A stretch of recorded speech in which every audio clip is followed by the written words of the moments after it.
السلام علیکم ورحمۃ اللہ تعالی وبرکاتہ۔ الحمد للہ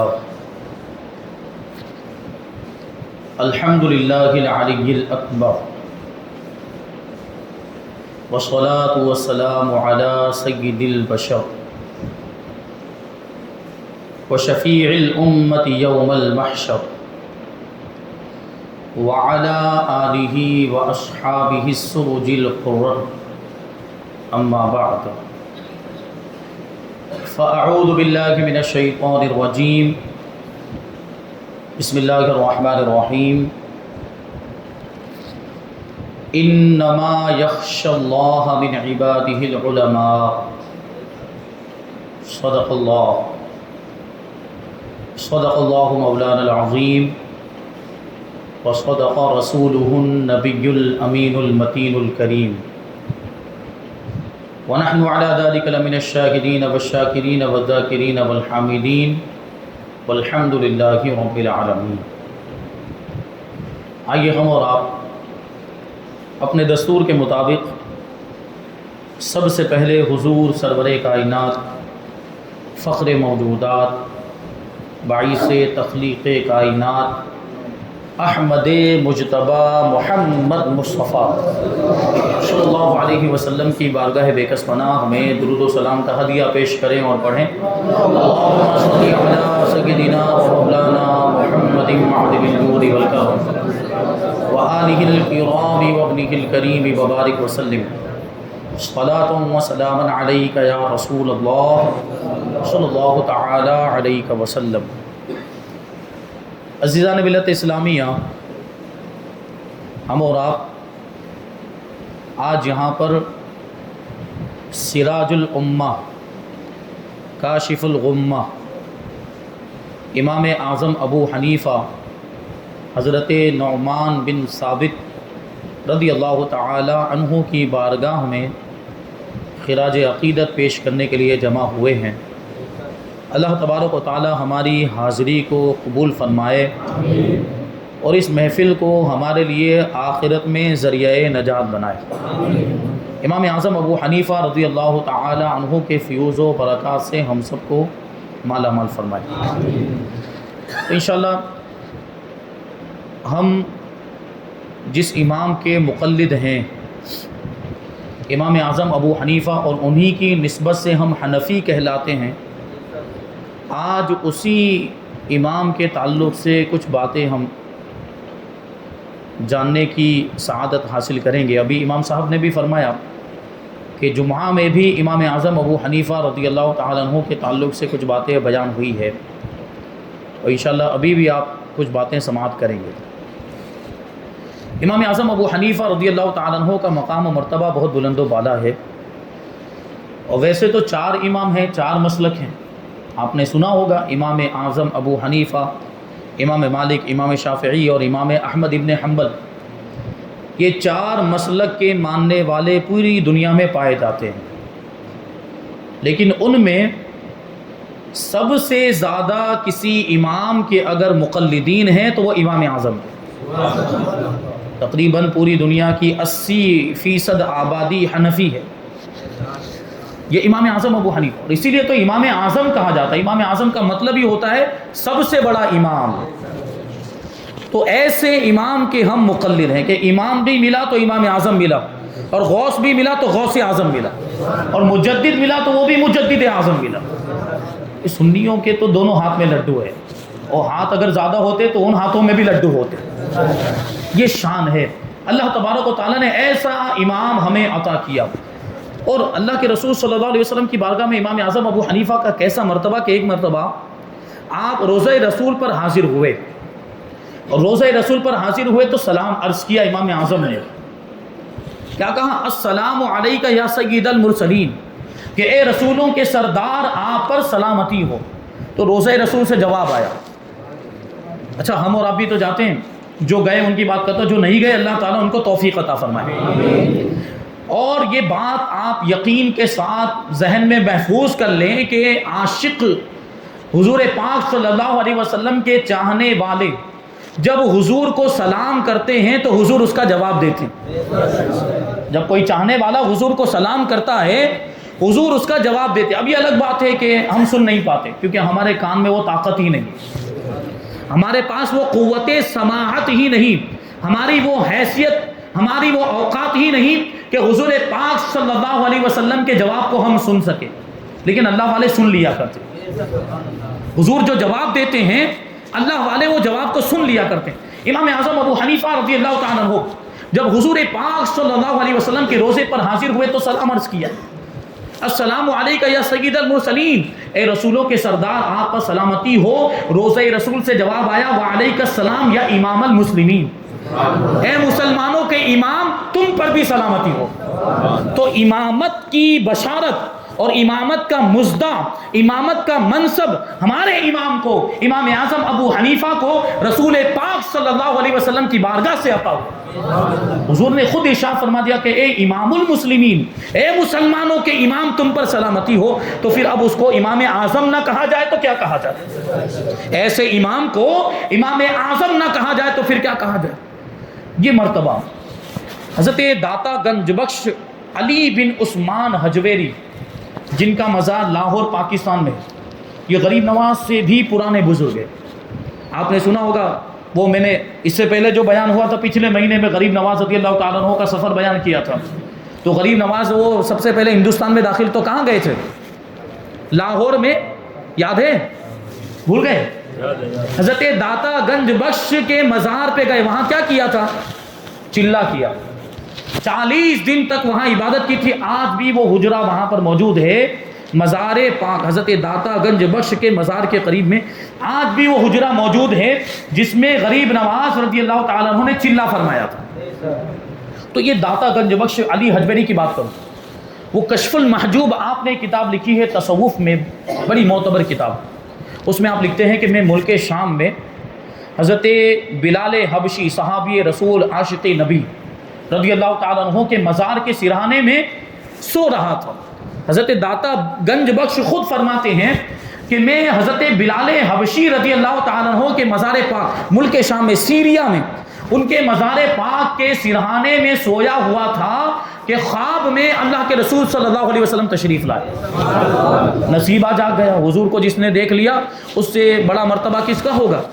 حضور پاک صلی اللہ علیہ وسلم کا دیدار. اور میں نے آپ کو پہلے بھی بتایا کہ جس نے خواب میں حضور کو دیکھا اس نے حضور ہی کو دیکھا، کیونکہ حضور نے خود ارشاد فرمایا کہ جس نے مجھے خواب میں دیکھا اس نے مجھے ہی دیکھا، کیونکہ شیطان میری شکل اختیار نہیں کر سکتا.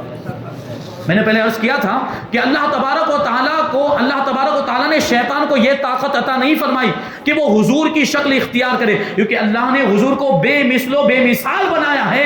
شیطان بھی حضور کا چہرہ اور حضور کی شکل نہیں بنا سکتا. تو جس نے خواب میں حضور کو دیکھا اس نے حقیقت میں حضور ہی کو دیکھا.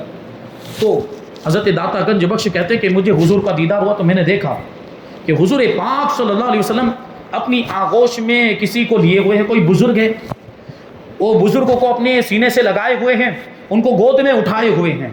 حضرت داتا گنج بخش کہتے ہیں کہ میں نے حضور پاک صلی اللہ علیہ وسلم کا جیسے ہی دیدار کیا میں نے حضور کے قدم مبارک کی پشت کا بوسہ لے لیا. ہمیں بھی یہ سعادت نصیب ہو تو ہم کیا کریں؟ قدموں میں گر جائیں گے، قدموں میں گر جائیں گے. یہ وہ آپ نے وہ شعر پڑھا ہوگا کہ قبر میں سرکار آئیں تو میں ان قدموں میں گروں، قبر میں سرکار آئیں تو میں قدمے میں گروں، اگر فرشتے اٹھائیں تو میں ان سے یوں کہوں کہ اب تو پائے ناز سے اے فرشتوں میں کیوں اٹھوں، مر کے پہنچا ہوں یہاں اس دل ربا کے واسطے. وہ دیکھیں بات یاد آ گئی، قبر کی بات آئی. حضرت خواجہ بندہ نواز گیسو دراز رحمۃ اللہ تعالی علیہ، نام سنا ہے آپ نے، گلبرگہ شریف میں جن کا مزار ہے. قبر کی بات آئی. قبر میں مومن کو کیا ہوتا ہے؟ کون سی سعادت ملتی؟ ایمان والے کو حضور کا دیدار کرایا جاتا ہے. حضور کے دیدار کے تو اللہ والے اسی کو پیش نظر رکھتے ہیں.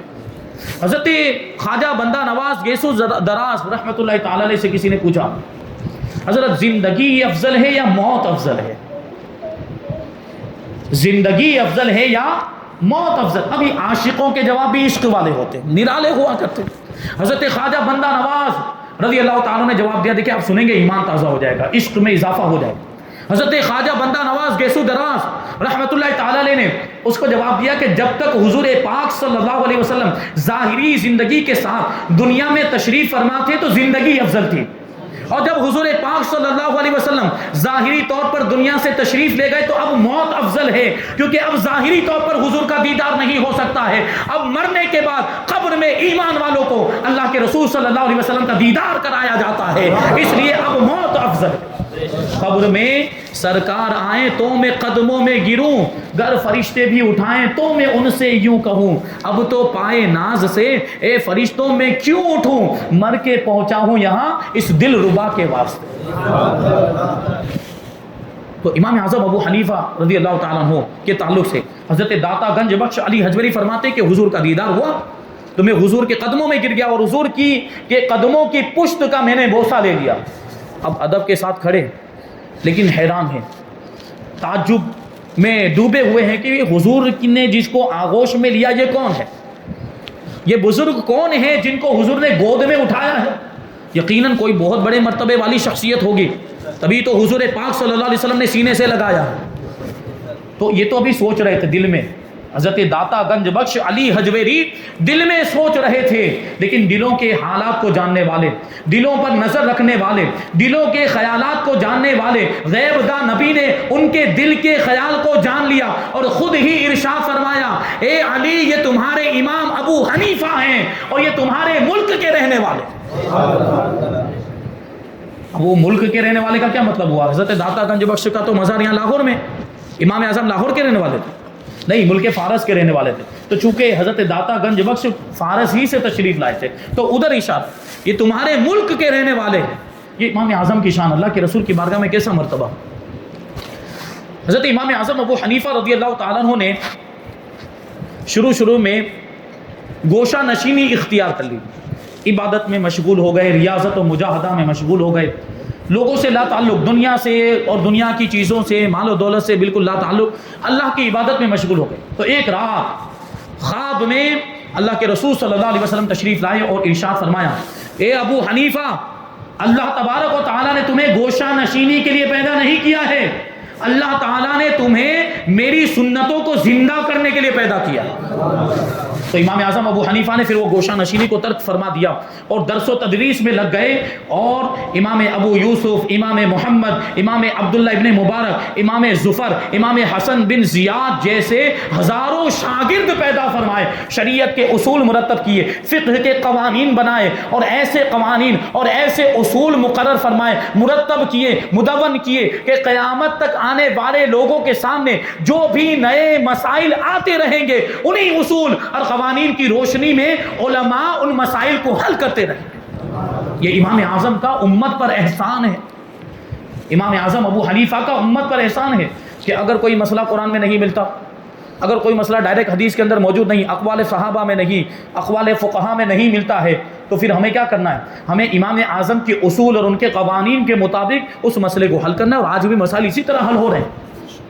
یہ امام اعظم کی شان ہے۔ لیکن دیکھیں، جب کوئی بڑے مرتبے پر فائز ہوتا ہے نا تو پھر اس کے دشمن بھی اتنے ہی ہوتے ہیں، حسد کرنے والے اور جلنے والے اور اسی طریقے سے دشمن نقصان پہنچانے والے۔ امام اعظم کے ساتھ بھی وہی معاملہ، بڑے حاسدین۔ اب اس زمانے میں امام اعظم ابو حنیفہ کے زمانے میں امام اعظم نے امام باقر کا بھی زمانہ پایا ہے اور امام جعفر صادق کا بھی زمانہ پایا ہے رضی اللہ عنہما، اور امام اعظم دونوں ائمہ اہل بیت کے شاگرد ہیں، ان کی بارگاہ سے فیض حاصل کیا۔ امام باقر آپ جان رہے ہیں، امام محمد باقر یہ امام زین العابدین کے صاحبزادے ہیں، اور امام زین العابدین امام علی مقام امام حسین کے صاحبزادے ہیں، اور امام علی مقام مولا کائنات شیر خدا کے صاحبزادے ہیں، اور امام محمد باقر کے صاحبزادے ہیں امام جعفر صادق رضی اللہ عنہ۔ تو بات یہاں گئی، امام باقر کو کسی نے جا کر بتا دیا امام اعظم کے خلاف، امام باقر رضی اللہ تعالیٰ عنہ کی بارگاہ میں اس طرح سے اس نے امام اعظم کے تعلق سے غلط فہمی پیدا کرنے کی کوشش کی۔ اس شخص نے کہا کہ امام اعظم، یہ ابو حنیفہ کا تو معاملہ یہ ہے کہ وہ اپنے قیاس سے حدیثوں کو رد کر دیتے ہیں، وہ حدیثوں پر اپنے قیاس کو ترجیح دیتے ہیں، یعنی حدیثوں پر عمل نہیں کرتے، اپنے قیاس پر عمل کرتے. قیاس مطلب اپنی سوچ پر، اپنی سوچ سے وہ مسئلے بتاتے ہیں. تو ایک مرتبہ ایسا ہوا کہ امام اعظم ابو حنیفہ رضی اللہ تعالیٰ عنہ امام باقر کی بارگاہ میں حاضر ہوئے، ان کی خدمت میں حاضر ہوئے.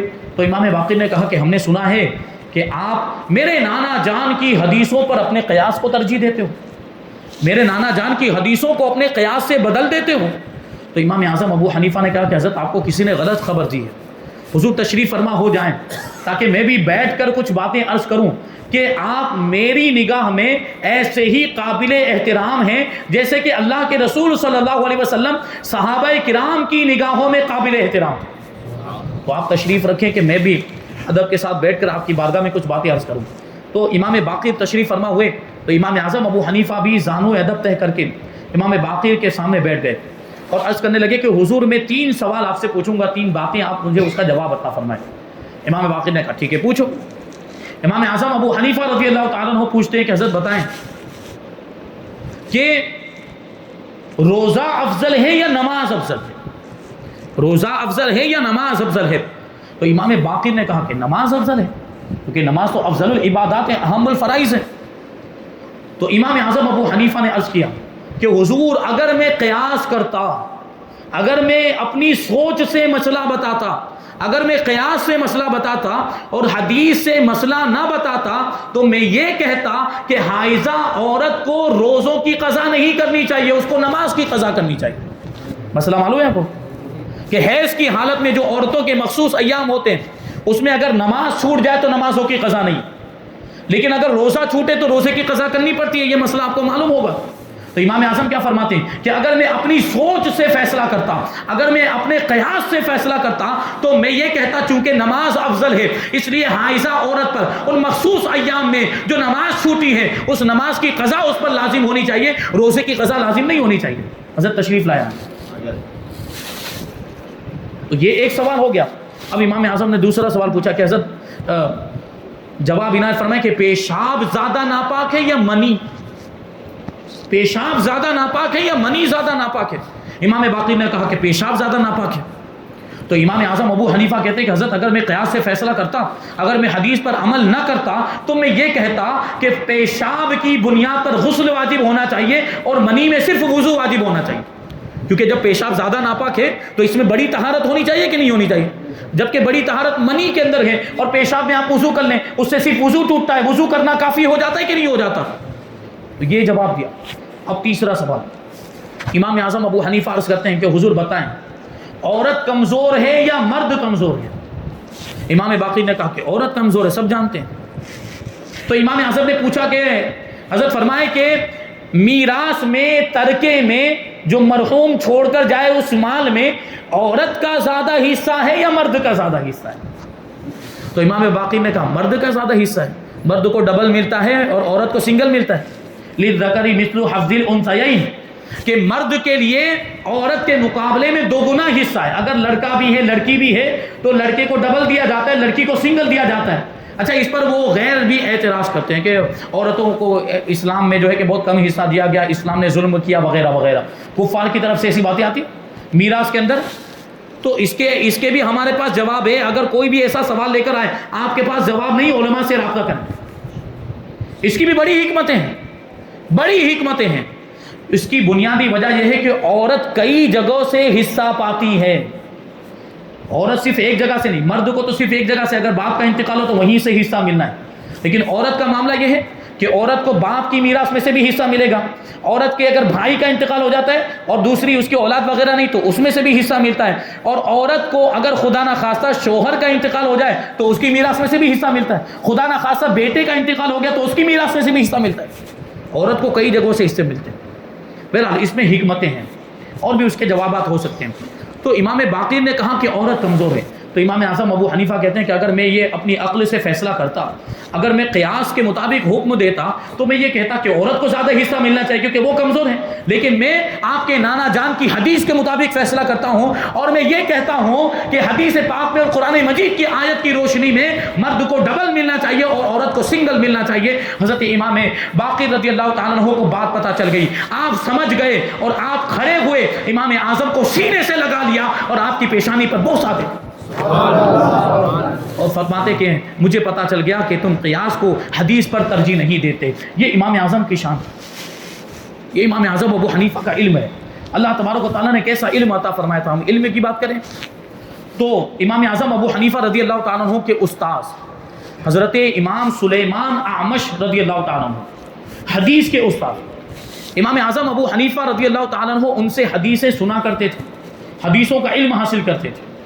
لیکن دیکھیں بسا اوقات ایسا ہوتا ہے کہ کبھی شاگرد استاد سے بھی آگے نکل جاتا ہے، ہوتا ہے. اور ایک حدیث کی روشنی میں اس کو سمجھیں. اللہ کے رسول صلی اللہ علیہ وسلم نے ارشاد فرمایا کہ رب حامل فقہ لیس بفقیہ، رب حامل فقہ الی من هو افقہ منہ. بہت سے حدیث بیان کرنے والے ایسے ہوتے ہیں جو خود فقیہ نہیں ہوتے. فقیہ نہیں ہوتے مطلب کیا کہ حدیثوں سے مسئلہ نکالنے کی ان کے اندر صلاحیت نہیں ہوتی، بس وہ صرف حدیث بیان کر دیتے.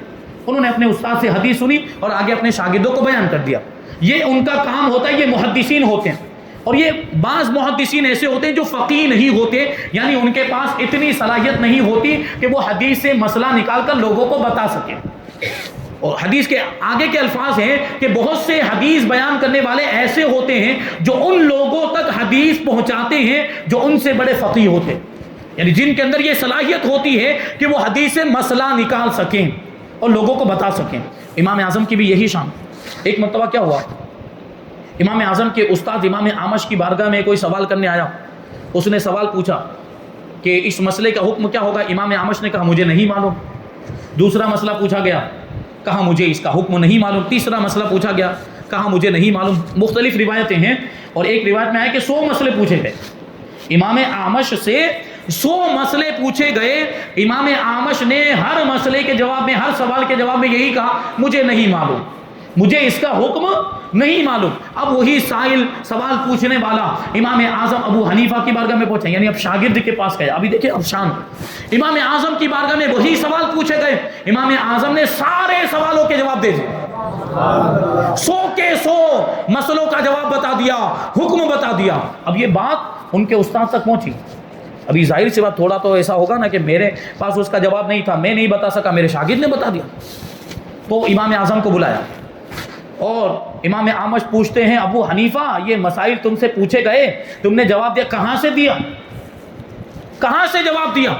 اب دیکھیں امام اعظم ابو حنیفہ کہتے ہیں کہ یہ مسئلہ مجھ سے پوچھا گیا، اس مسئلے کا جواب اس حدیث میں تھا جو حدیث آج صبح آپ نے ہم کو سنائی تھی.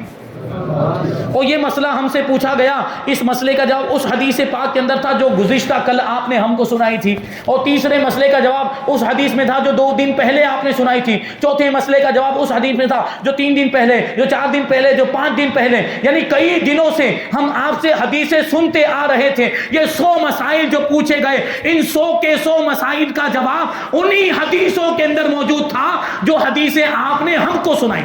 اب سوچے انہوں نے خود سنائی لیکن وہ خود مسائل نہیں نکال سکے، لیکن امام اعظم نے انہی حدیثوں سے مسائل نکال کر حکم بیان کر دیا. یہ امام اعظم کی شان. اب کیا ہوا، اب جب امام اعمش نے سنا تو کیا فرمایا، امام اعمش رضی اللہ تعالیٰ نے فرمایا یا معاشر الفقہاء انتم الاطباء ونحن الصیادلہ وانت ایھا الرجل اخذت بکلا الطرفین. امام اعظم فرماتے ہیں فقہاء کی جماعت، تم تو ڈاکٹر ہو، تم تو طبیب ہو، ہم تو دوا بیچنے والے، ہم تو دوا فروش ہیں، میڈیکل اسٹور والے ہیں. کیا مطلب ہوا، میڈیکل اسٹور والا جو دوا بیچتا ہے اس کو صرف اتنا معلوم ہوتا ہے کہ پرچی میں دوا لکھی، اس کا نام پتہ ہے، وہ دوا نکال کر دے دیتا ہے. میڈیکل اسٹور والے کو پتا ہوتا ہے کہ یہ دوا کون سی بیماری میں استعمال ہوتی ہے، اس کو بیماری کے بارے میں پتا چلتا ہے کہ کون سی بیماری میں کون سی دوا دینی ہے. اس کو میڈیکل اسٹور والے کو یہ نہیں پتا ہوتا. وہ کس کو معلوم ہوتا ہے، وہ ڈاکٹر کو معلوم ہوتا ہے، وہ طبیب کو معلوم ہوتا ہے کہ کون سی بیماری میں کون سی دوا دینی ہے. محدثین کا یہی معاملہ. محدثین کے پاس حدیثیں تو ہیں، محدثین کے پاس ان کو وہ حدیثیں تو یاد رکھتے ہیں،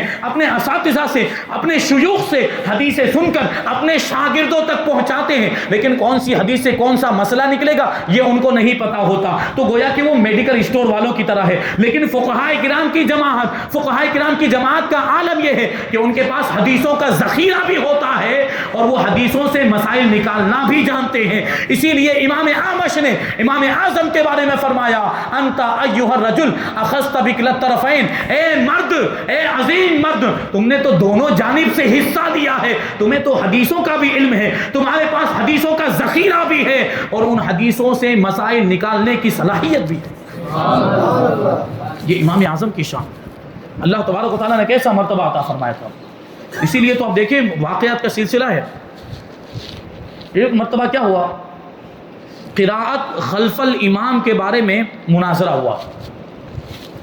امام اعظم ابو حنیفہ کا مسلک یہ ہے، ہم جس پر عمل کرتے ہیں، کہ جب جماعت کے ساتھ نماز پڑھی جا رہی ہو تو مقتدی کو قراءت نہیں کرنی. معلوم ہے نا آپ کو، مقتدی خاموش کھڑا رہے گا. اب چاہے امام صاحب بلند آواز سے پڑھ رہا ہوں یا آہستہ پڑھ رہے ہو، ہر نماز میں ہم کو کیا کرنا ہے، قراءت نہیں کرنی. دوسری چیزیں پڑھی جائے گی لیکن قراءت سورہ فاتحہ اور سورت وغیرہ نہیں پڑھنی. یہ امام کا مسلک ہے، یہ ہمارے امام کا مسلک. ہم حنفی ہیں، ان کو فالو کرتے ہیں.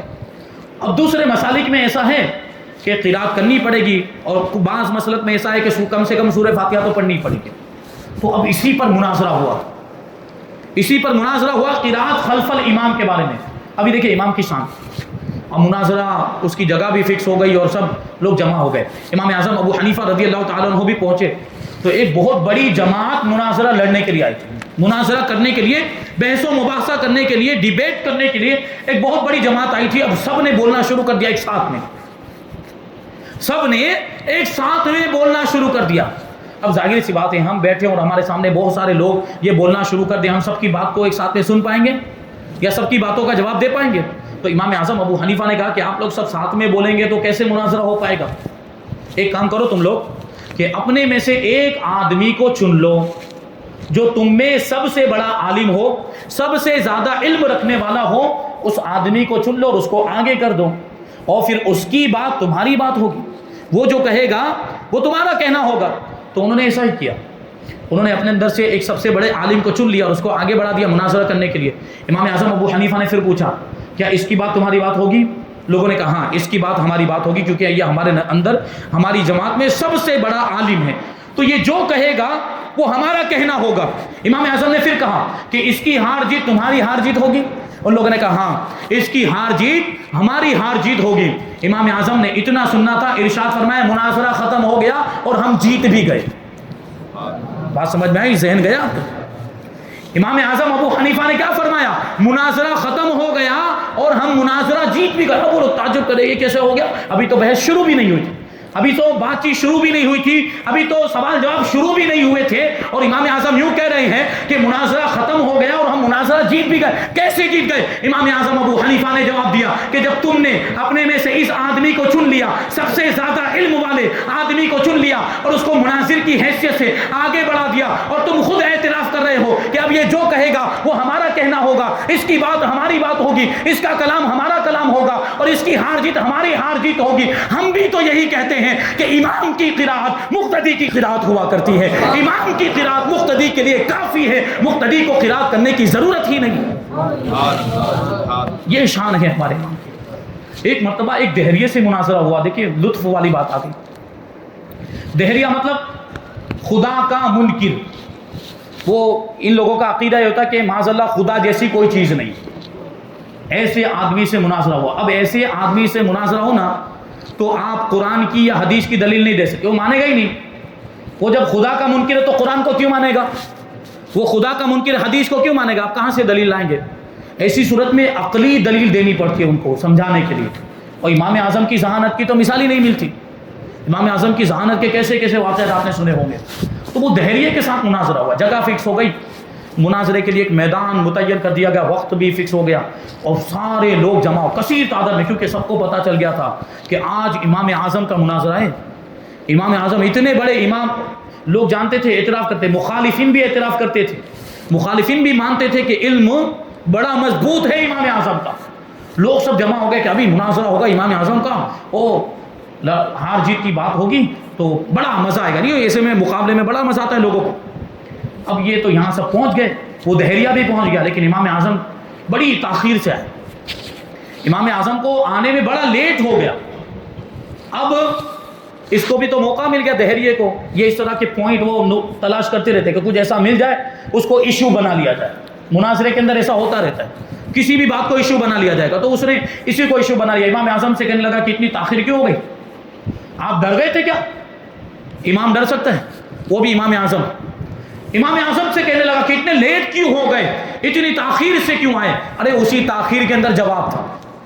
امام اعظم ابو حنیفہ رضی اللہ تعالیٰ عنہ اس دہریے سے کہتے ہیں کہ اگر میں تمہارے اس سوال کا یہ جواب دوں کہ میں یہاں آتے آتے دریا کے کنارے کی طرف چلا گیا تھا اور وہاں میں نے ایک عجیب و غریب منظر دیکھا, وہ عجیب و غریب منظر میں تمہارے سامنے بیان کروں گا, کیا تم اس کی تصدیق کرو گے؟ وہ کہتا ہے پہلے بیان تو کرو. امام اعظم ابو حنیفہ کہتے ہیں کہ میں نے دریا کے کنارے پر ایک عجیب و غریب منظر دیکھا, میں نے ایک درخت دیکھا, وہ درخت خود بخود کٹ کے زمین پر گر گیا اور خود بخود اس کے تختے بن گئے, اور پھر ان تختوں کی خود بخود ایک کشتی تیار ہو گئی, اور وہ کشتی خود بخود دریا میں چلی گئی, اور وہ کشتی دریا میں جانے کے بعد ادھر کے مسافروں کو ادھر اور ادھر کے مسافروں کو ادھر لانے لے جانے لگ گئی, اور وہ کشتی خود ہی مسافروں سے کرایہ بھی وصول کرنے لگ گئی. یہ امام اعظم نے کہا. تو اب دیکھیں وہ دہریہ کیا کہتا ہے. دہریہ جواب دیتا ہے اتنے بڑے امام ہو کے جھوٹ بولتے ہیں, اتنے بڑے امام ہو کے جھوٹ بولتے.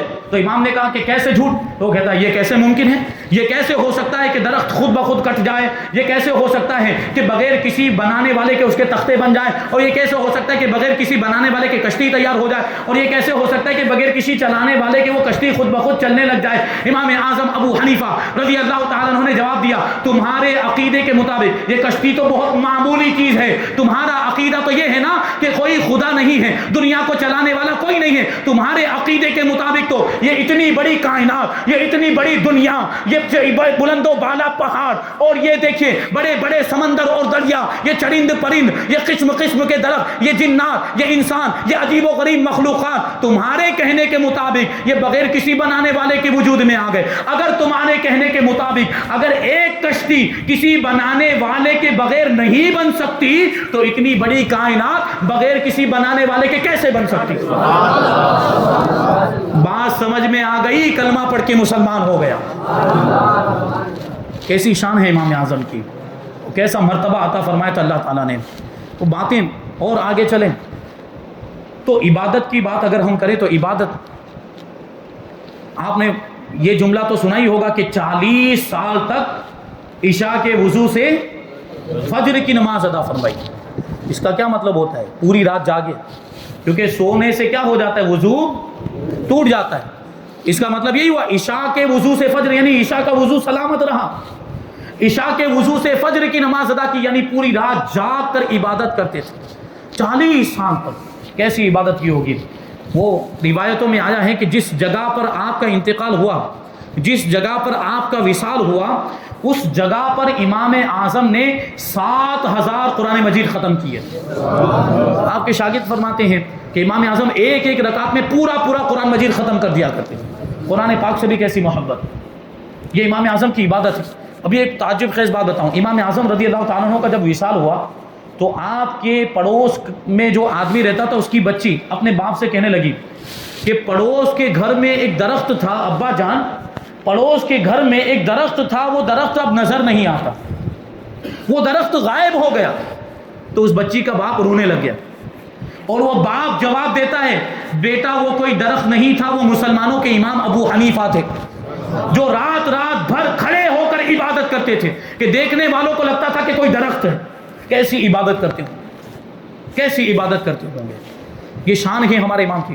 اچھا یہ جو غیر مقلدین ہوتے ہیں نا, اہل حدیث, وہ کسی امام کو نہیں مانتے, وہ کسی امام کی پیروی کا, وہ کہتے ہیں ہم کسی امام کی پیروی نہیں کرتے, ہم کسی امام کی تقلید نہیں کرتے. بڑے گستاخ بھی ہوتے, امام اعظم کی شان میں بھی بڑی گستاخیاں کی ان لوگوں نے.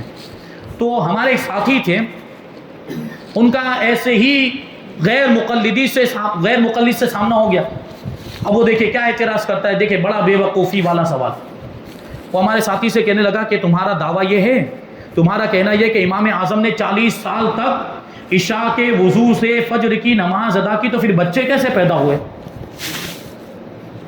بے وقوفی والا سوال. یعنی پوری رات تو عبادت میں رہے تو اولاد کیسے ہوئی؟ تو ہمارے ساتھی نے دیکھیں وہ انہوں نے جواب دیا کہ اللہ کی طرف سے ایسے موقع پر جواب بھی آ جاتا ہے. تو ہمارے ساتھی نے اس کو جواب دیا تمہاری لڑکی ہے؟ اس نے کہا ہاں۔ تو ہمارے ساتھی کہتے ہیں ایک کام کرو، تم اپنی لڑکی کا مجھ سے نکاح کر دو، میں بھی 40 سال تک عشاء کے وضو سے فجر کی نماز ادا کروں گا اور 10 بچے بھی پیدا کروں گا۔ خاموش ہو گیا۔ یہ اس طرح کے معاملات ہوتے ہیں ان کے، اور پھر ان کو ایسا ہی جواب دینا بھی پڑتا ہے۔ تو یہ ہمارے امام کی شان ہے، امام اعظم کا مقابلہ کریں گے یہ لوگ، ایسے امام کا مقابلہ۔ ابھی آگے غیر مقلدین کے بعد تو میں کچھ باتیں عرض کروں اس کے تعلق سے جو کام کی کبھی سامنا ہو جائے تو۔ ہم امام اعظم کی تقلید کرتے ہیں، ہم امام اعظم کے مقلد ہیں، کام کی باتیں یاد رکھیں آپ۔ تقلید کا مطلب کیا ہوتا ہے؟ بغیر دلیل کے کسی کی بات کو مان لینا، بغیر دلیل کے کسی کے قول کو مان لینا، یہ ہے تقلید۔ ہم بھی تو امام اعظم کے قول کو بغیر دلیل کے مان لیتے ہیں۔ امام اعظم نے فرمایا، عمل کرنا شروع کر دیتے ہیں۔ امام اعظم نے کہا کہ نماز کے اندر ایک ہی مرتبہ رفع یدین کرنا ہے، ہم اسی کے مطابق عمل کرتے ہیں، یہ ہے تقلید۔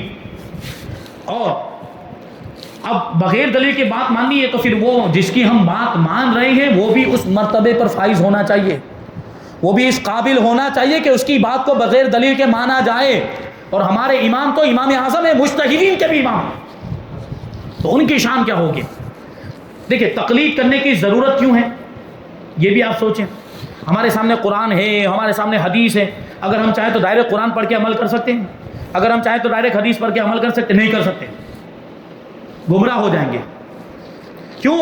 کیونکہ ہمارے پاس وہ صلاحیت نہیں ہے کہ ہم ڈائریکٹ قرآن اور حدیث سے مسئلہ نکال سکیں۔ ہے صلاحیت؟ کسی میں نہیں، یہ ان کے اندر بھی نہیں ہوگی، اہل حدیث کے اندر بھی نہیں ہوگی۔ تو اب کیا کرنا پڑے گا؟ اب جس کے اندر یہ صلاحیت ہے اس کو فالو کرنا پڑے گا، اور جس کے اندر یہ صلاحیت ہے اس کو مجتہد کہا جاتا ہے، جو اجتہاد کے درجے پر فائز ہو۔ اجتہاد کا مطلب ہی وہ ہوتا ہے، اجتہاد کا مطلب ہوتا ہے کہ کوئی نیا مسئلہ جو نہ قرآن کے اندر موجود ہے نہ حدیث کے اندر موجود ہے، اس میں غور و فکر کرتا ہے مجتہد، اپنے علم کے مطابق غور و فکر کرتا ہے۔ قرآن اور حدیث کے اندر جو اس کے نظائر، اس کے جیسے مسئلے موجود ہیں، اس میں وہ غور و فکر کرتا ہے کہ وہ جو مسئلہ قرآن کے اندر موجود یا حدیث کے اندر موجود اور اس کو ناجائز فرمایا گیا تو اس کے ناجائز ہونے کی وجہ کیا ہے، اس کے ناجائز ہونے کی علت کیا ہے، یا کسی مسئلے کو جائز کہا گیا تو اس کے جائز ہونے کی علت کیا ہے، اس کے جائز ہونے کی وجہ کیا ہے۔ اگر کسی مسئلے کو حلال کہا گیا تو اس کے حلال ہونے کی وجہ کیا ہے، اگر کسی چیز کو حرام کہا گیا تو اس کے حرام ہونے کی علت کیا ہے۔ یہ مجتہد ساری چیزوں پر غور و فکر کرتا ہے، اور جو نیا مسئلہ پیش آیا ہے اس نئے مسئلے کے اندر غور و فکر کرتا ہے، اور وہ اس نتیجے پر پہنچتا ہے کہ وہ علت جو قرآن کے اندر مسئلہ بیان کیا گیا، جو حدیث کے اندر مسئلہ بیان کیا گیا، اس میں جو علت تھی جائز ہونے کی یا ناجائز ہونے کی، وہی علت اس میں پائی جا رہی ہے۔ تو وہ ناجائز تھا تو اس کو بھی ناجائز ہونا چاہیے، وہ جائز تھا تو اس کو بھی جائز ہونا چاہیے، وہ حلال تھا تو اس کو بھی حلال ہونا چاہیے، وہ حرام تھا تو اس کو بھی حرام ہونا چاہیے۔ اس کو کہا جاتا ہے اجتہاد۔ اب بتاؤ ہمارے اندر یہ صلاحیت ہے؟ ہمارے اندر یہ صلاحیت نہیں ہے، یہ مجتہد کے اندر صلاحیت ہوتی ہے۔ اسی وجہ سے تقلید کرنا واجب ہے، اور ہم امام اعظم ابو حنیفہ کی تقلید کرتے ہیں۔ اسی وجہ سے امام اعظم ابو حنیفہ کے قول کو بغیر دلیل کے مان لیں گے، یہ امام اعظم۔ اچھا ان لوگوں کا معاملہ کیا ہے؟ غیر مقلدین اہل حدیث کیا کہتے ہیں؟ ہم کسی امام کی تقلید نہیں کرتے۔ کیا کہتے ہیں؟ ہم غیر مقلد ہیں، ہم ڈائریکٹ حدیث پر عمل کرتے ہیں، ہم کسی امام کی تقلید نہیں کرتے، ہم کسی امام کی بات نہیں مانتے، ہم ڈائریکٹ حدیث پڑھتے ہیں اور ڈائریکٹ حدیث پر عمل کرتے ہیں۔ یہ لوگ دعویٰ کرتے ہیں کہ ہم تقلید نہیں کرتے، جبکہ یہ بھی مقلد ہیں، یہ بھی تقلید سے آزاد نہیں ہے۔ غیر مقلدین جو یہ کہتے ہیں کہ ہم تقلید نہیں کرتے، وہ بھی تقلید کرتے ہیں۔ اب سوال یہ کہ کس کی تقلید کرتے ہیں؟ ہم تو امام اعظم کی تقلید کرتے ہیں، اور وہ کس کی تقلید کرتے ہیں؟ کیونکہ امام اعظم کی تقلید سے تو انکار کر دیا انہوں نے، دوسرے اماموں کی تقلید سے بھی انکار کر دیا، تو اب وہ کس کی تقلید کرتے ہیں؟ تو آپ دیکھیں ایسا کوئی سرفرا آپ کے سامنے آ جائے، آپ اس سے سوال پوچھیں، آپ سوال پوچھیں کہ تم کہتے ہو کہ ڈائریکٹ ہم حدیث پر عمل کرتے ہیں، آپ اہل حدیث سے سوال پوچھیں کہ کون سی حدیث پر عمل کرنا ہے، کون سی حدیث پر عمل نہیں کرنا، یہ تم کو کس نے بتایا؟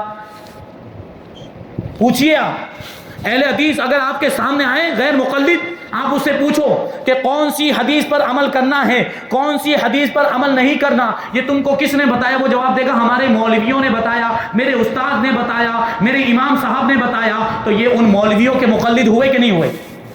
ان کی بات کو مانا کہ نہیں مانا؟ اب یہ نصیب کی بات ہے۔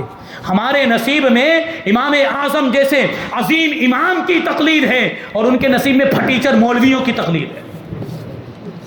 کرو ایسے مولویوں کی تقلید، ہم تو امام اعظم کی تقلید کرتے ہیں۔ اللہ نے ہمیں یہ نصیبہ عطا فرمایا، کیسا نصیبہ ہے کہ ایسے امام کی تقلید ہم۔ اچھا اب ایک اور سوال آ جاتا ہے، امام اعظم بڑے بعد کے ہیں، تابعین میں شمار ہوتا ہے، اور بعد کے ائمہ تو یا تو تبع تابعین میں یا بھی ان کے بھی بعد کے امام ہیں، جو باقی کے 3 امام ہیں۔ تو اب سوال یہ کرتے ہیں کہ تم یہ تابعین اور تبع تابعین ان کی تقلید کیوں کرتے ہو، صحابہ کی تقلید کیوں نہیں کرتے؟ کیا صحابہ میں کوئی مجتہد نہیں تھا؟ سوال ہے کہ نہیں؟ یہ 4 امام مجتہد تھے تو کیا صحابہ میں کوئی مجتہد نہیں تھا؟ تو ان کی پیروی ڈائریکٹ صحابہ کی پیروی کیوں نہیں کرتے، اماموں کی پیروی کرتے؟ 4 اماموں میں سے کسی امام کی پیروی کیوں کرتے؟ اس کا جواب بھی ہمارے پاس ہے الحمدللہ۔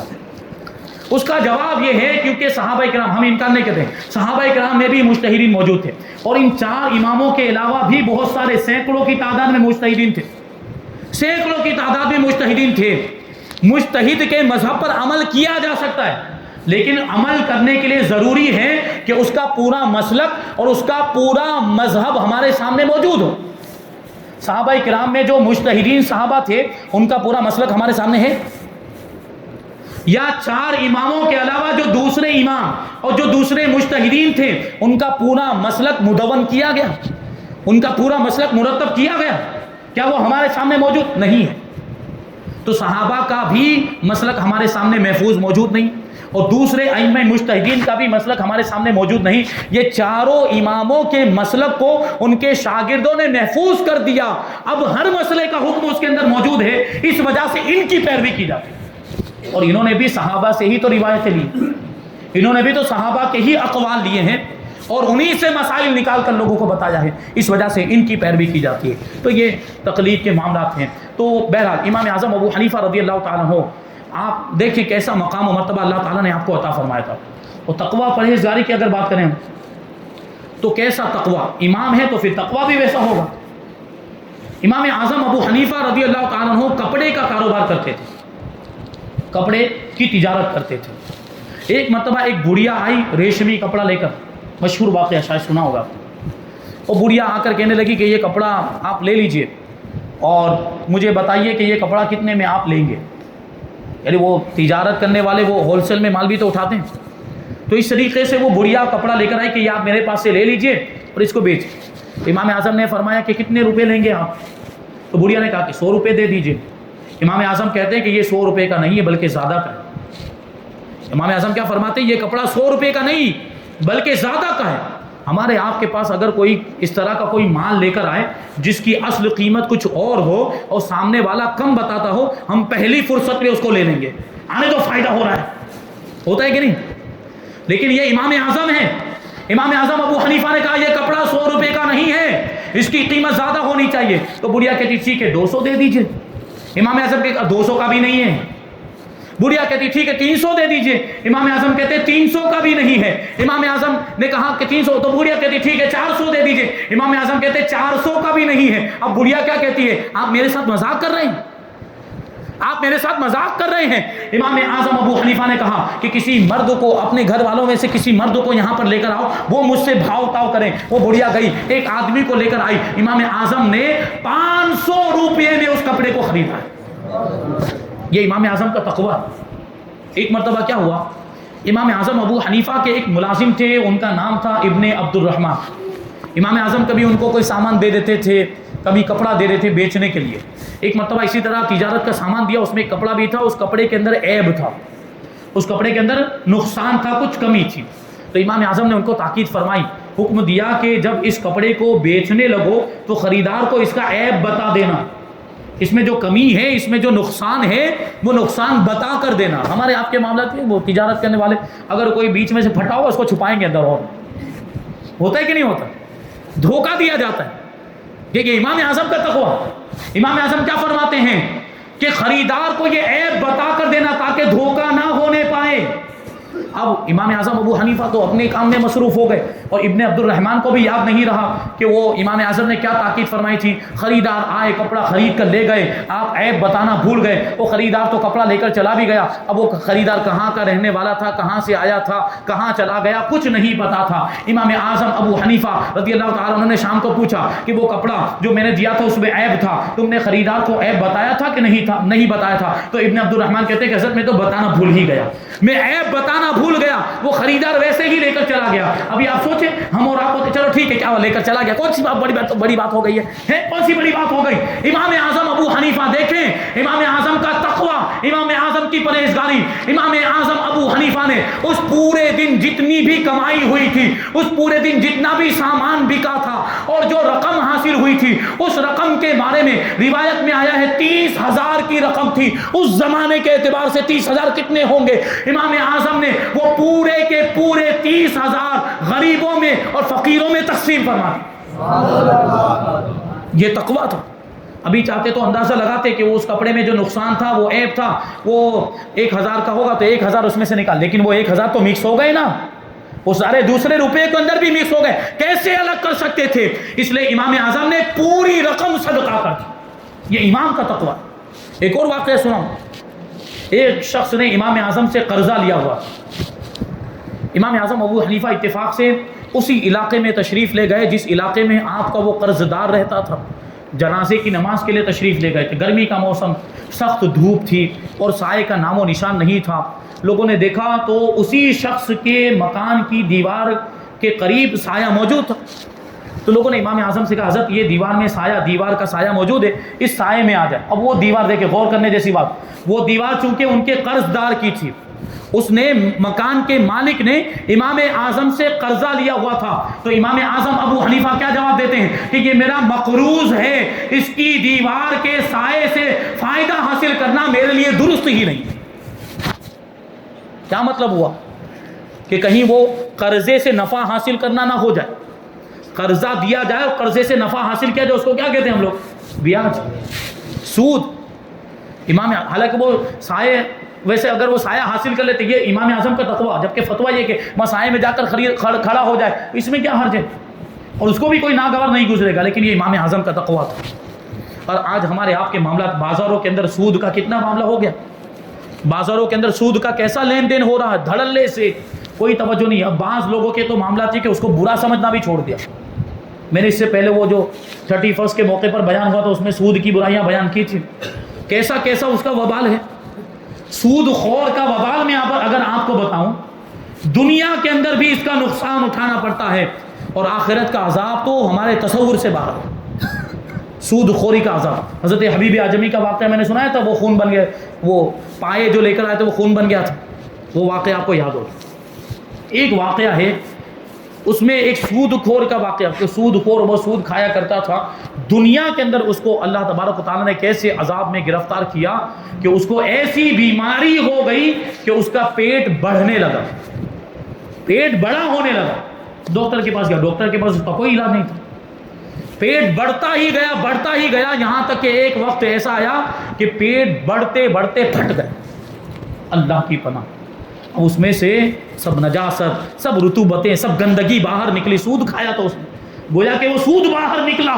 اس میں سے ایسی بدبو آتی تھی, ایسی بدبو آتی تھی کہ کوئی انسان اس کے قریب جانے کے لیے بھی تیار نہیں تھا. لوگ اس کو کفن دینے کے لیے, اس کو غسل دینے کے لیے بھی قریب جانے کے لیے تیار نہیں تھے. یہاں تک کہ بھنگیوں کو بلایا گیا, اور بھنگیوں نے اس کو ایک کپڑے میں لپیٹ کر جہاں پورے شہر کا کچرا پھینکا جاتا تھا اس کی لاش کو لے جا کر وہاں ڈال دیا گیا. یہ سود خور کا انجام دنیا کے اندر. آخرت میں کیا ہوگا اگر خدا نہ خواستہ آپ میں سے کوئی سود خوری میں ملوث ہو؟ آج ہی توبہ کریں, آج کے بعد سے سود کا معاملہ نہیں کروں گا, جن کا لیا ہے ان کو واپس کر دوں گا, اور آج کے بعد شریعت کے مطابق اور شریعت کے اصول اور قوانین کی روشنی میں کاروبار کروں گا. یہ نیت کریں تو اگرچہ تھوڑا کمائیں گے لیکن اللہ تعالیٰ اس میں برکت عطا فرمائے گا. یہ نیت کریں آپ. امام اعظم ابو حنیفہ کی مجلس میں بیٹھے ہیں, ان کی بارگاہ میں خراج عقیدت پیش کرنے کے لیے ہم اور آپ جمع ہوئے ہیں. تو یہ تحیہ کر کے اٹھیں, اور یہ نیت کر کے اٹھیں کہ ہم امام اعظم ابو حنیفہ کے چاہنے والے، بزرگوں کے ماننے والے ہیں۔ بزرگوں کا تو طریقہ یہی ہے کہ وہ گناہوں سے بچتے تھے، ان کے ذہن میں تو نافرمانی کا تصور بھی نہیں آتا تھا، تو سود جیسا کبیرہ گناہ ہم اس میں کیوں ملوث ہو جائیں؟ تو اللہ تعالی ہم سب کو سود جیسے گناہ سے بچنے کی توفیق عطا فرمائے۔ آخر میں ایک پیغام دینا چاہوں گا، دیکھیے ابھی آپ نے امام اعظم ابو حنیفہ کے علم کے تعلق سے سنا کہ کیسا علم تھا، تو علم حاصل کریں۔ علم حاصل کرنا بہت ضروری ہے۔ علم حاصل کرنا وہ کون سا؟ دینی علم۔ دنیا کا بھی علم حاصل کریں، ابھی دنیا داری کے اعتبار سے وہ بھی ضروری ہو گیا، لیکن دین کا علم حاصل کرنا یہ آخرت کے لیے ضروری ہے۔ اگر دنیا کا علم حاصل کرنا دنیا کی کامیابی اور دنیا کی ترقی کے لیے ضروری ہے، تو دین کا علم حاصل کرنا یہ آخرت کی کامیابی کے لیے ضروری ہے۔ ہمارے آپ کے معاملات یہ ہو گئے کہ بچے کو اسکول بڑی پابندی کے ساتھ بھیجتے ہیں، نہیں جاتا مار مار کر بھیجتے ہیں۔ مدرسے میں بھیجنے کی باری آتی ہے، بچے نے ایک بار بھی کہہ دیا آج جانے کا موڈ نہیں، ٹھیک ہے بیٹھ جا۔ ایسا ہوتا ہے کہ نہیں ہوتا؟ یعنی دین کی تعلیم پر توجہ نہیں دی جاتی، جبکہ دین کی تعلیم ہی اصل ہے۔ دنیا کی تعلیم دنیا میں کامیاب بنا سکتی ہے، لیکن دین کی تعلیم آخرت میں کامیاب بناتی ہے۔ اور اگر آپ اپنے بچوں کی دینی تعلیم پر توجہ دی ہوگی تو وہ آپ کو بھی کام آئے گا۔ یہ واقعات آپ نے سنے کہ بچہ باپ کے انتقال کے بعد مدرسے میں جاتا ہے اور مدرسے میں جانے کے بعد بسم اللہ پڑھتا ہے، اس بچے کے بسم اللہ پڑھنے کی برکت سے قبر میں اس کے باپ سے عذاب اٹھا دیا جاتا ہے۔ صدقہ جاریہ۔ اور ہمارے آپ کے معاملات کے مر جاتے ہیں، بیٹے کو کوئی تعلیم نہیں، بیٹے کو قرآن نہیں پڑھایا، بیٹے کو قرآن پڑھنا نہیں آتا، اب مدرسے میں جا رہا ہے بچے لینے کے لیے، بچے بھیجیے تاکہ قرآن خوانی کر دیں، ایصال ثواب کر دے، تو کہاں مر گئے؟ اولاد کے معاملات کیسے ہیں؟ اولاد کو اگر پڑھایا ہوتا، اولاد کو اگر قرآن سکھایا ہوتا، 2-4 سورتیں چند پارے پڑھ کے اپنے باپ کو ایصال ثواب کر سکتے، آج وہ بھی نہیں کر سکتے۔ کتنے لاچار ہو جاتے، دارالعلوم میں جائیں گے، مدرسے میں جائیں گے بچے لینے کے لیے، اگر خود پڑھے ہوتے تو خود ہی پڑھ کے ایصال ثواب کر دیتے۔ یہ ماں باپ کی بھی کوتاہی۔ آپ دینی تعلیم اور دنیاوی تعلیم میں فرق کرنا سیکھیں اور دینی تعلیم کو زیادہ اہمیت دیں۔ میں دنیا کی تعلیم کے خلاف نہیں ہوں، دنیا کی تعلیم بھی حاصل کریں، لیکن دین کی تعلیم آپ کے نزدیک زیادہ اہم ہونی چاہیے۔ اب یہ تو قدرت نے بھی ایسا نظام بنایا ہوگا، آپ قدرت کے اصول اور قدرت کے طور طریقوں کو دیکھیں تو خود ہی اندازہ ہو جائے گا کہ کون سی تعلیم زیادہ اہم ہے اور کون سی تعلیم میں زیادہ فضیلت ہے۔ آپ خود اپنے بچے کو دیکھیں، آپ اپنے بچے کو دیکھیں، آپ کا بچہ اسکول جاتا ہے تو اسکول کا جو بستہ ہوتا ہے وہ کہاں لٹکا کے جاتا ہے؟ پیٹھ پہ۔ بات سمجھ میں آ رہی؟ ذہن جا رہا ہے؟ اسکول جب جاتا ہے بچہ تو وہ اسکول کا بستہ، اسکول کا بیگ یہ پیٹھ پہ لٹکا کے جاتا ہے، لیکن جب مدرسہ جاتا ہے تو وہ قرآن کا سپارہ یا قاعدہ کہاں رکھ کے جاتا ہے؟ سینے پہ۔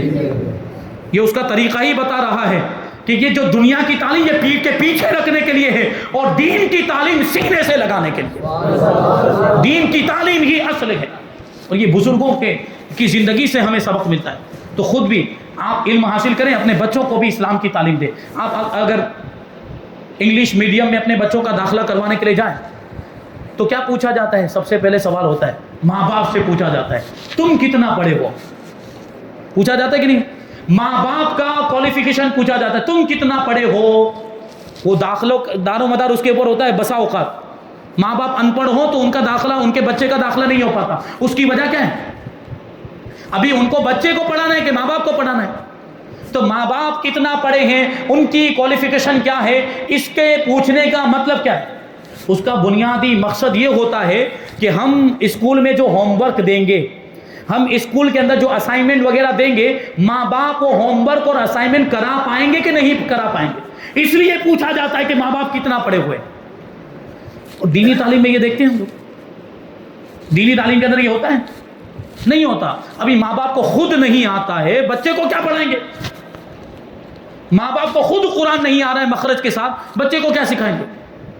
تو سب سے پہلے ذمہ داری ماں باپ کی بنتی ہے کہ ماں باپ خود دین کی تعلیم حاصل کریں، پھر اپنے بچوں کو سکھائیں۔ اچھا، ابھی آپ کو سیکھنا ہے، سب کے لیے لازم و ضروری ہے علم حاصل کرنا، لیکن خدا نہ خواستہ اگر آپ کے پاس دین کی تعلیم نہیں، اگر آپ قرآن پڑھنا نہیں جانتے تو کم سے کم اتنا تو کر سکتے ہیں کہ کم سے کم آدھا گھنٹے کے لیے شام کے وقت، رات کے وقت اپنے بچے کو پڑھنے کے لیے بٹھائیں گھر میں کہ بیٹا مدرسے میں استاد نے جو پڑھایا اس کو بیٹھ کر یاد کرو۔ اتنا تو کر سکتے، یہ بھی توجہ نہیں. وہ سارا کا سارا جو کچھ بھی کرنا ہے ساری ذمہ داری مدرسے کے استاذ کی ہے. جو کچھ بھی ہو مدرسے میں ہو تو آپ کی کیا ذمہ داری پھر؟ آپ باپ کیوں بنے؟ آپ ماں کیوں بنے؟ آپ کی بھی تو کچھ ذمہ داری ہے. اب ایسے میں پھر کچھ ہو جائے، اب ایسے میں مدرسے کے اندر استاد نے اگر لکڑی مار دی لڑنے کے لیے پہنچ جائیں گے. آپ نے تو استاد کو سونپ دیا تھا، وہ استاد آپ کے بچے کی اب اس کو پڑھا بھی رہا ہے، آپ کے بچے کی تربیت بھی کر رہا ہے، اور اسی استاد پر آپ جا کر فائرنگ کرتے ہیں، اسی پر چڑھائی کر دیتے ہیں. وہ استاد کتنا مہربان ہے کہ آپ کے بچے کو سنبھال رہا ہے وہ، لیکن اس کی اہمیت نہیں ہے ہمارے نزدیک. تو اس پر توجہ دینے کی ضرورت ہے، اور خود بھی دین کا علم حاصل کریں، کیونکہ اللہ کے رسول نے ارشاد فرمایا طلب العلم فریضۃ علی کل مسلم، کہ علم حاصل کرنا ہر مسلمان مرد اور عورت پر فرض ہے. ضروریات کا علم، نماز کے مسائل، روزے کے مسائل، طہارت کے مسائل، وضو اور غسل کے مسائل، اور زکوٰۃ واجب ہو گئے تو زکوٰۃ کے مسائل، حج فرض ہو گیا تو حج کے مسائل، کاروبار کر رہے ہیں تو کاروبار کے مسائل، نکاح کی عمر ہو گئی تو نکاح کے مسائل، طلاق کے مسائل، یہ سارے مسائل سیکھنا یہ ضروری ہے، فرض عین ہے. اگر نماز کے مسائل معلوم نہیں ہوں گے تو نماز صحیح ہو پائے گی؟ روزے کے مسائل معلوم، روزہ ٹوٹ گیا ہے پتہ ہی نہیں چلے گا میرا روزہ ٹوٹ گیا. تو یہ سب سیکھنا ضروری ہے. علماء سے رابطہ کریں. آپ کے لیے تو کتنی آسانیاں مہیا کر دی گئی، مدرسے قائم ہو گئے، ہمارے شہر کے اندر علماء موجود ہیں، ان سے رابطہ کر کے آسانی کے ساتھ آپ علم حاصل کر سکتے ہیں، لیکن پھر بھی توجہ نہیں دیتے. افسوس کی بات ہے. تو خود بھی علم حاصل کریں اور اپنے بچوں کو بھی تعلیم دیں، اپنے بچوں کو بھی ضروری معلومات پہنچائیں. میں نے پہلے بھی عرض کیا تھا کہ آنے والا جو زمانہ ہے بہت ہی خطرناک ہوگا. ایمان بچانا مشکل ہو جائے گا. ایمان بچانا، اگر ہم نے آج ہی اپنے بچوں کے ایمان کی فکر نہیں کی اور اس کے لیے کچھ انتظام نہیں کیا، یہی بچے ہمیں آگے جا کر گالیاں دیں گے کہ ہمارے ماں باپ نے ہمارے لیے کچھ کیا ہی نہیں. اگر ہم چاہتے ہیں کہ ہمارے بچے ہمیں یاد رکھیں، ہمارا ذکر خیر کریں اور یہ کہیں کہ ہمارے ماں باپ نے ہم پر احسان کیا، تو پھر ویسا کرنا بھی پڑے گا، احسان کرنا بھی پڑے گا، اس طرح ان کی تربیت کرنی بھی پڑے گی. تو علماء سے قریب کریں، خود بھی علماء سے قریب ہو جائیں، اپنے بچوں کو بھی علماء سے قریب کریں، ان کے دلوں میں علم کی محبت ڈالیں، علماء کی محبت ڈالیں، کیونکہ اللہ کے رسول صلی اللہ علیہ وسلم نے ارشاد فرمایا اغدو عالما او متعلما او مستمعا او محبا فلا تكن الخامسہ فتهلك، او کما قال رسول اللہ صلی اللہ علیہ وسلم. اللہ کے رسول نے ارشاد فرمایا یا تو عالم بنو، یا علم حاصل کرنے والا بنو، یا عالم کی باتیں سننے والا بنو، یا عالم سے محبت کرنے والا بنو، پانچواں نہ بننا ورنہ ہلاک و برباد ہو جاؤ گے. اللہ تبارک و تعالیٰ کی بارگاہ میں دعا ہے کہ جو کوئی بھی بیان ہوا اس پر مجھے آپ کو ہم سب کو عمل کرنے کی توفیق عطا فرمائے. امام اعظم ابو حنیفہ رضی اللہ تعالیٰ عنہ کے نقش قدم پر، ان کے بتائے ہوئے چلے ہوئے طریقے پر ہم سب کو چلنے کی توفیق عطا فرمائے. مذہب اہل سنت و جماعت مسلک اعلیٰ حضرت پر ہم سب کو قائم و دائم رکھے اور اسی پر ہم سب کا خاتمہ فرمائے. وما علینا الا البلاغ. السلام علیکم.